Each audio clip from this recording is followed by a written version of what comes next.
Okay, so we're going to go on a journey. A journey holding two consciences, two consciousnesses. A journey holding two consciousnesses. We're going to hold two different things at the same time.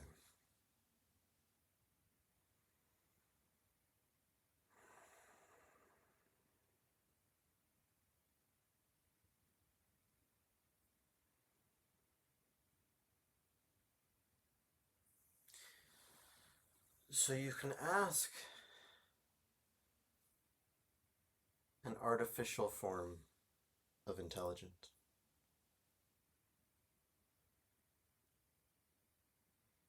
You can also ask a higher form of intelligence. Not making one right, one wrong, one wrong, one right. Different. But right now, we're not looking at artificial.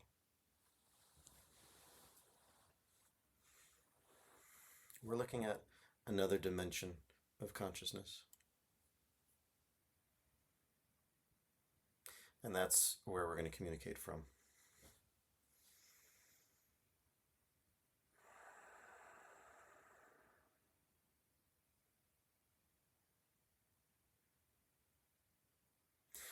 So you, having been through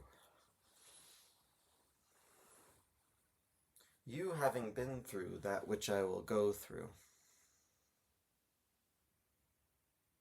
know so much more.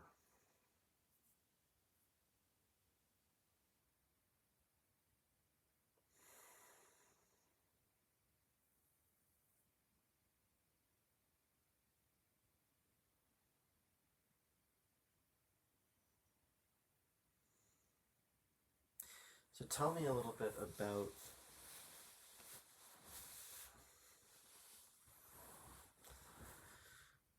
that which you do that can be translated back to that which I do.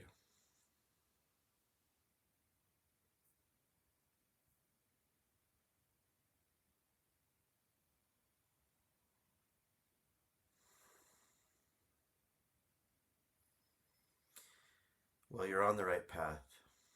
And I know it can be frustrating. I know the friction can be frustrating. I know the bumps can be frustrating, but a slight perspective shift. That's a sign of growth. The bumps and the friction. It's a sign that you are regularly pushing yourself out of a comfort zone.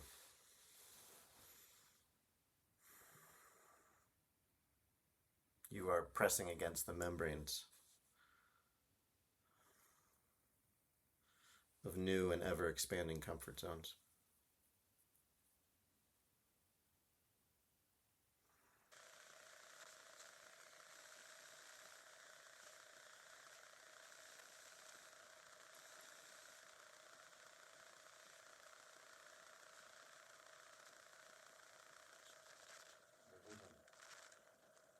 Will appear. Your visions will appear.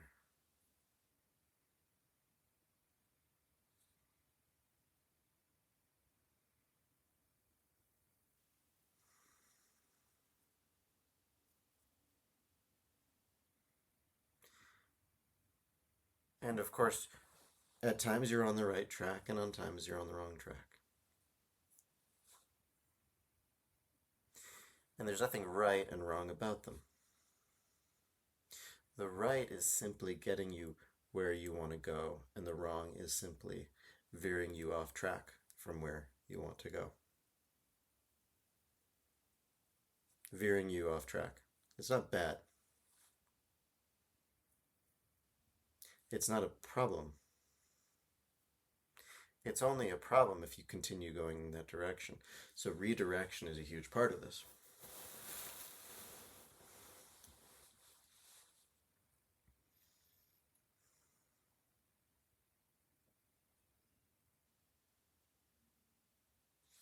one of the questions you can be asking is, how do I stay on track?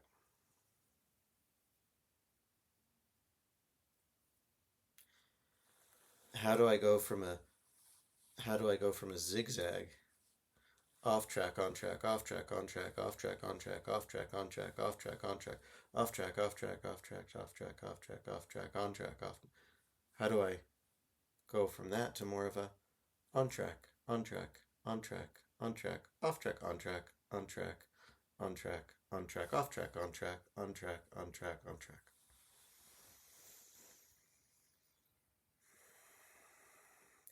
And you know a lot of the keys.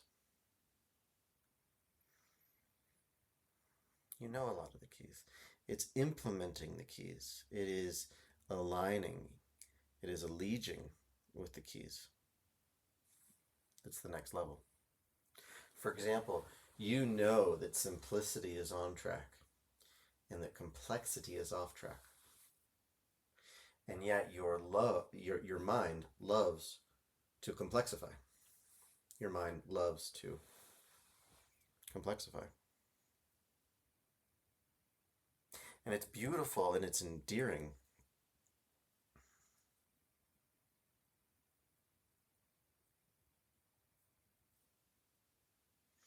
But it also has elements of harm. It has elements of depletion. It has elements of spiraling outward.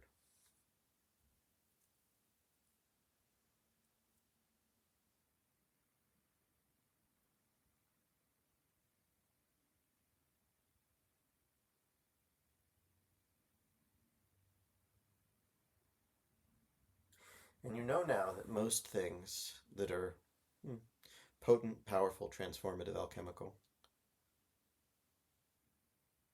are a 3-step process. Not a 13-step process or a 46-step process. They're 3. So how do you keep coming back to that? How do you keep coming back to that?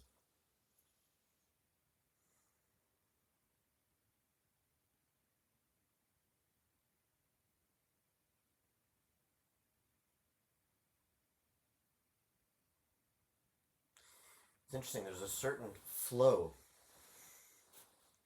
to that 3-step process, isn't there?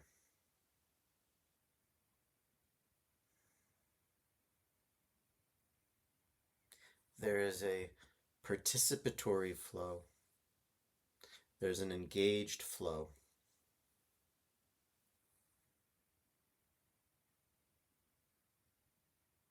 Flow, fluid, flow, fluid. It's circular. It completes and begins again.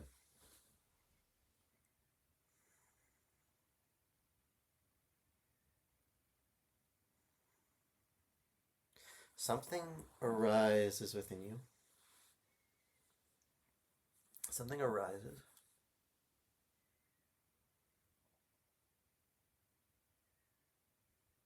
Something arises, and then you alchemize it. Something arises, and then you alchemize it.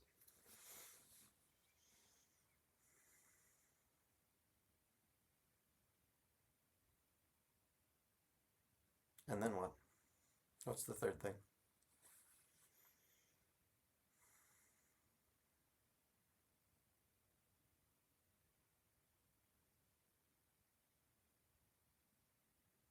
Spend some time with it.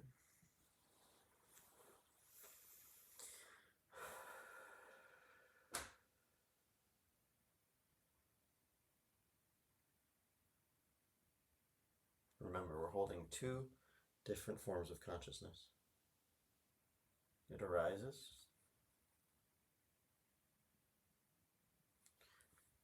We alchemize it.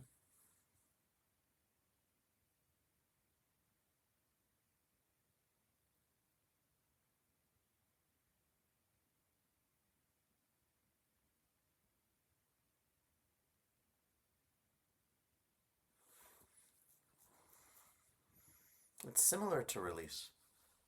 It's not quite release, it's similar to release.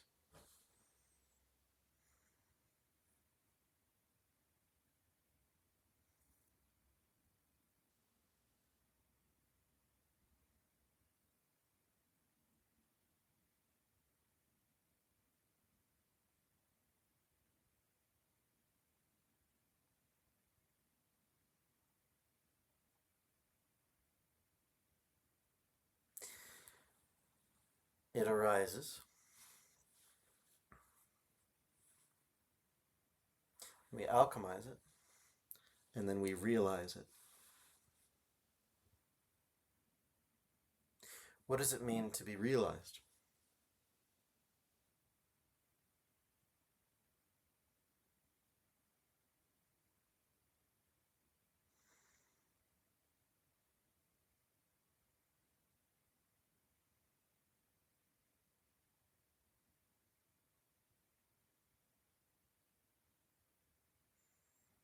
To oversimplify it, it means that we place it in this reality.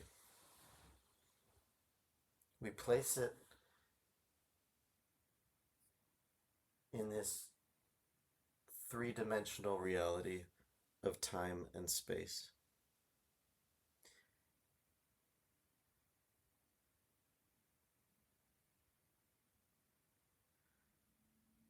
But I mean something specifically by that, realizing it three-dimensionally in time and space. Meaning here and now on planet Earth. Not 70 years ago, not 80,000 years ago, not 200 years from now. Now. Realize it. Realize it. Place it out there into the reality of things. Place it out there into the reality of consciousness, of thought, of humanity, of culture.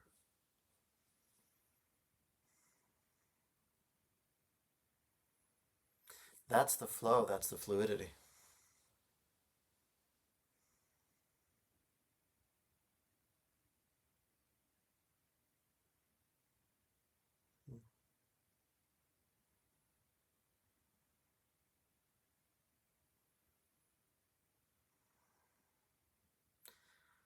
That is the three, right? That is the three. Now, what makes it 13 or 46? What makes it 13 or 46 is when something arises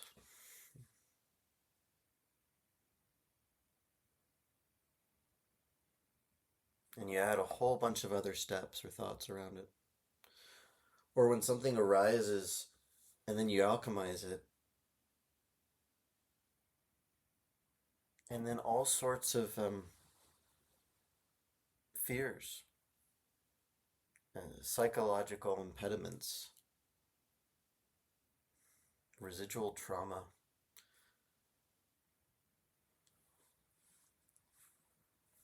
excuses, rationality,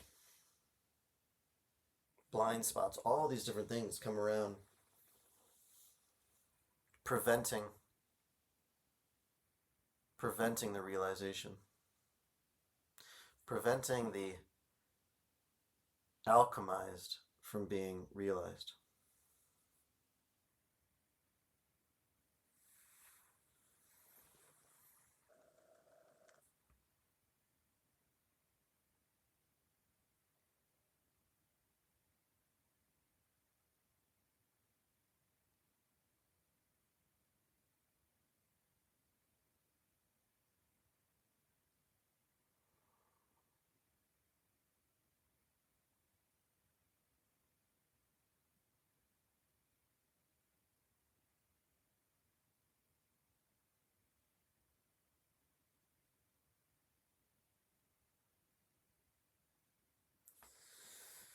So to simplify, we're looking at the ways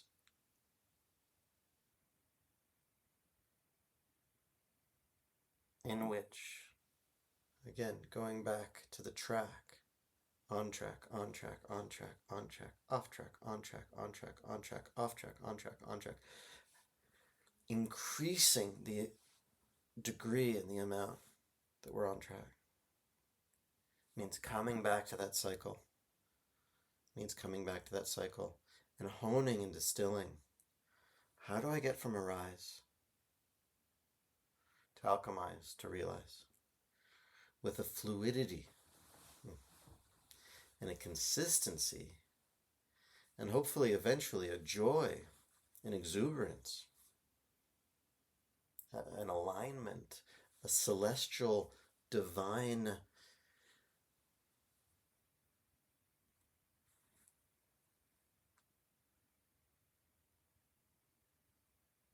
line.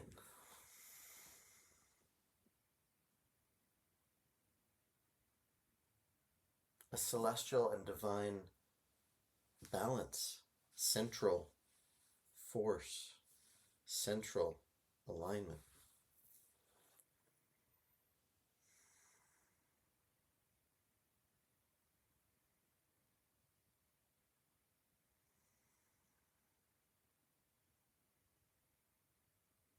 So that it becomes like the process of breath.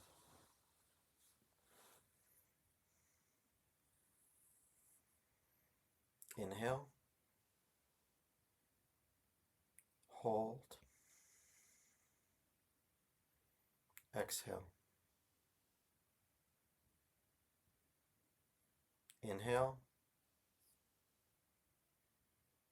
hold, exhale, hold. Inhale, hold, exhale, hold. Inhale, hold, exhale, hold.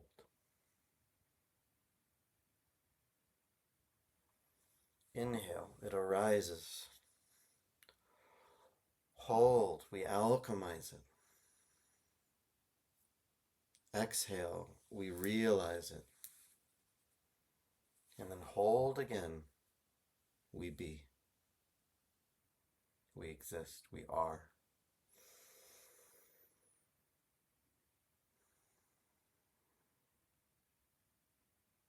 Inspiration,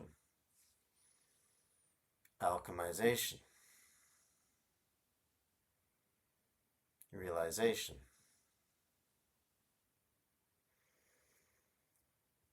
restoration. Inspiration, realization, exhalation, restoration.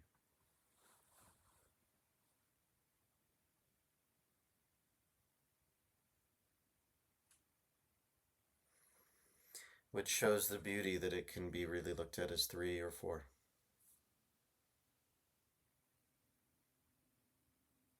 The 3 we've spoken of, and the 4th is returning to being. Returning to being. Most of the time spent in that state of restoration. Sleep, restoration. Rest, restoration. And that when we enter into that flow of doing, that it rests on a bed of being.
So what brings ease to that flow?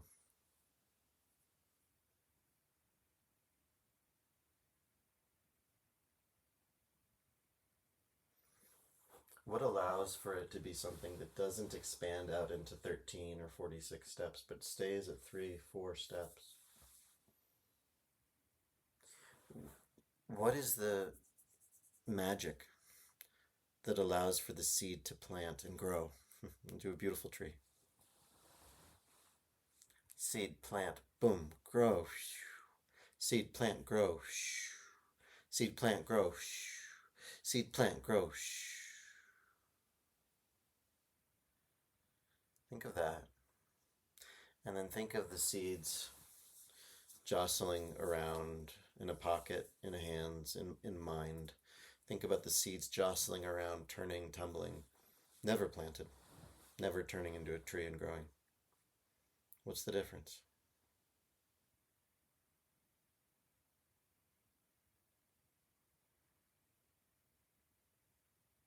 What is water and sun in the metaphor? Seed, plant, water, sun, time, water, sun, time, water, sun, time, water, sun, time, water, sun, time. Gorgeous tree. Gorgeous raspberry plant. Gorgeous tomato plant.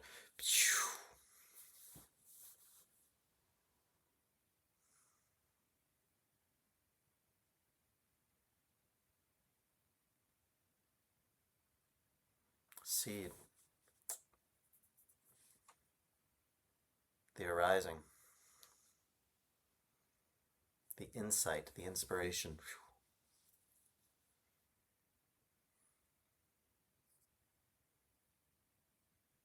Planet. In soil, in earth, in dirt, in nutrients. And then the alchemical magic of root, earth, sunshine, rain. But what is that outside of the metaphor?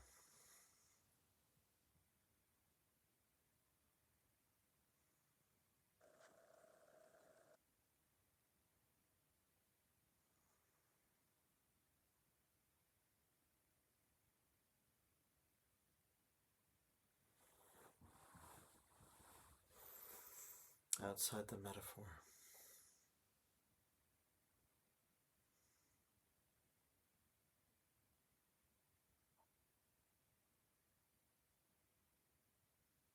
I mean, there's a relationship between time and restoration, for sure. There's a relationship between time and restoration. There's a relationship between the seed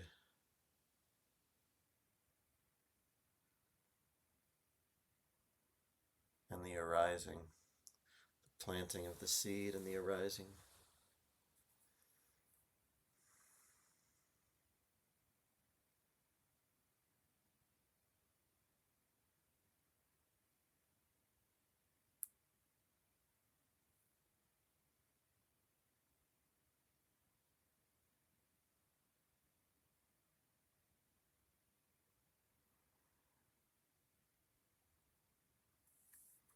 Inspiration, alchemization. I think the alchemization is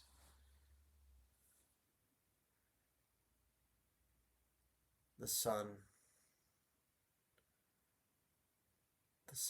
and the rain and the earth making love,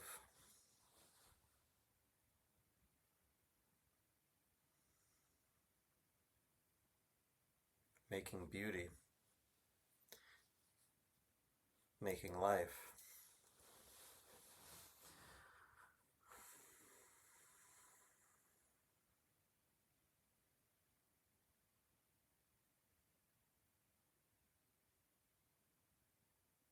And when the conditions are set, the flow is immaculate. When the conditions are set,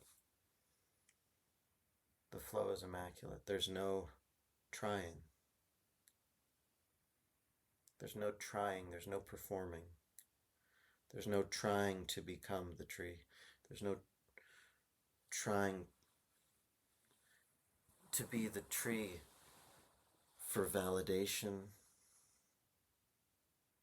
for love, for recognition. It's a becoming. It's a flow of becoming.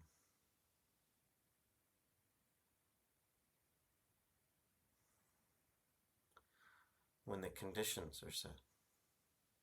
Right. Right.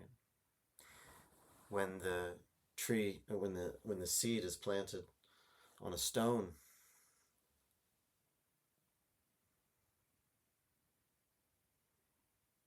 when a seed is thrown into the ocean, when a seed is burned in fire,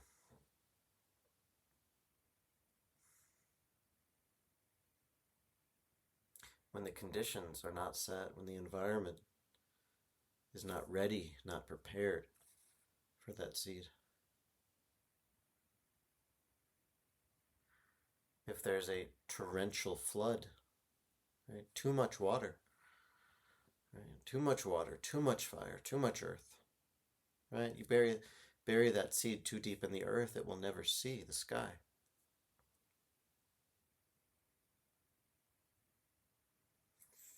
But you plant it just right, and the sun comes, and the rain comes, and everything turns, and whew.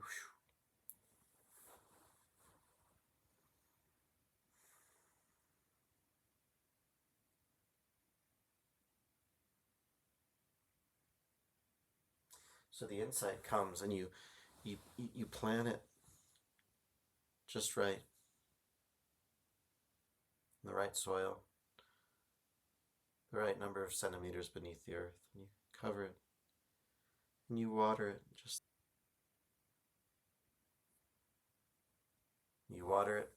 the right amount, and you let the sun come down.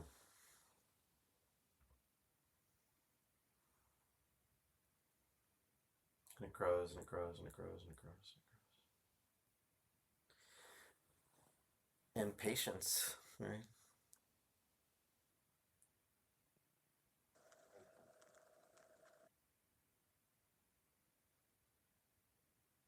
It's like, imagine if we followed a motto: patience over perfectionism.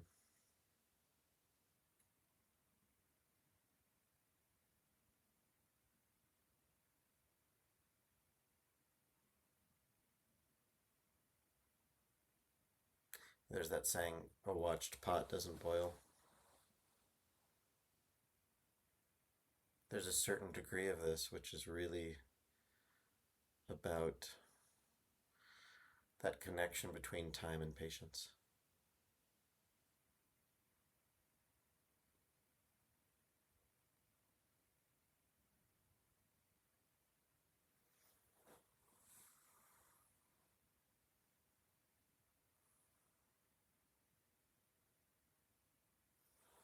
So what's the magic formula?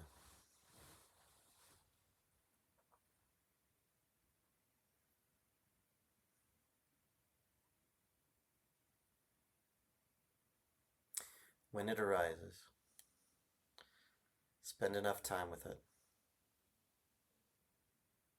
to understand its need, to understand its need for depth, to understand its need for water, to understand its need for sun.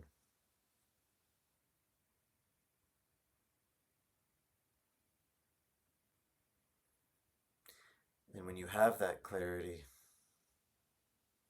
dedicate yourself to giving it that depth, giving it that rain, giving it that sun, and then letting it be.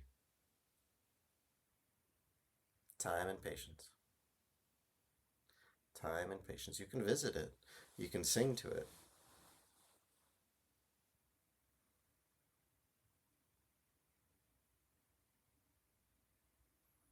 But it needs your time and patience.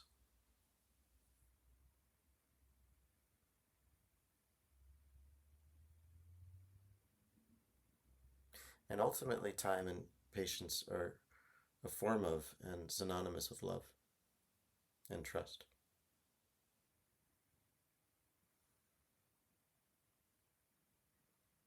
Love, trust, and faith.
So when you think about a life where the seed sprouts and turns into the oak tree, seed to tree, seed to plant, seed to tree, seed to plant.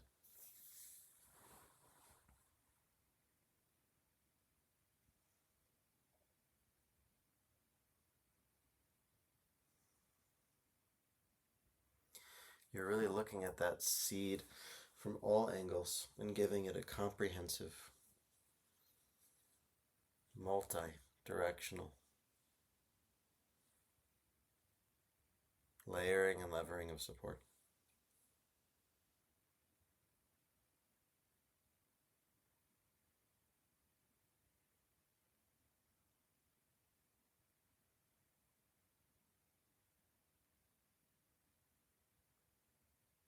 What does this seed need to thrive?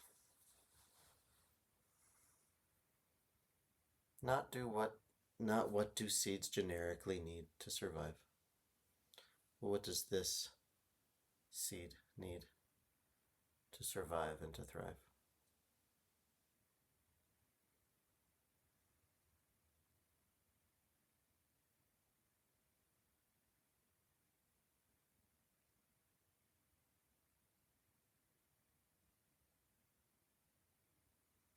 And the beautiful thing, once you uncover this and once you put this into practice in your own life,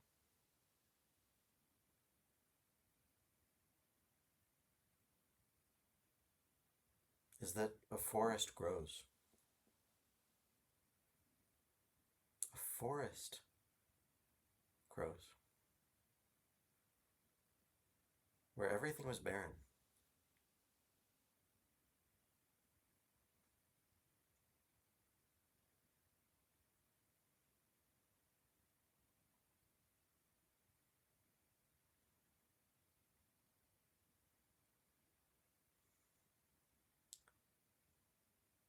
And it doesn't grow tomorrow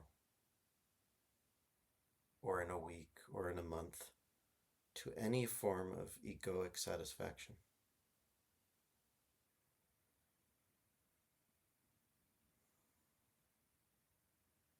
And that's why 99% of beings don't grow a forest.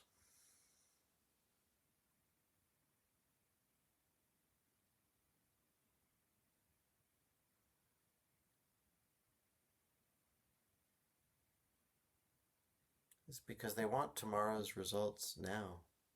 They want next year's results now.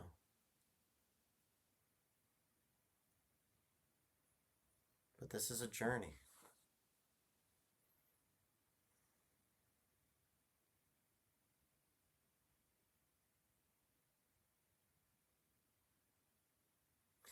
Of entering into that potent alchemical process.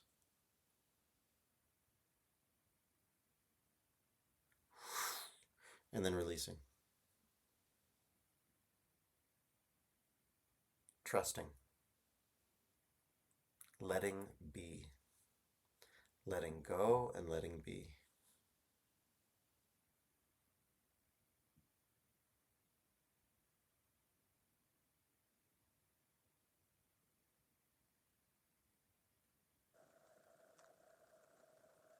And then returning to tend. Returning to tend. And then letting go and letting be. And then returning to tend. Returning to tend, letting go and letting be. And allowing. Allowing is a huge part of this. Allowing it to unfold.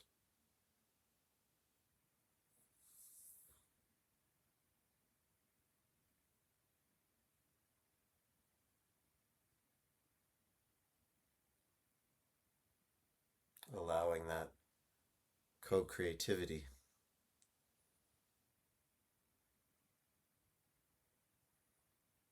Allowing that universal magic.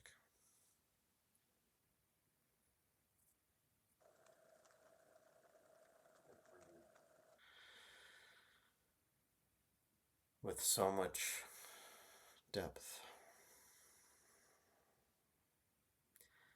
and stillness and peace.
I'll see you tomorrow.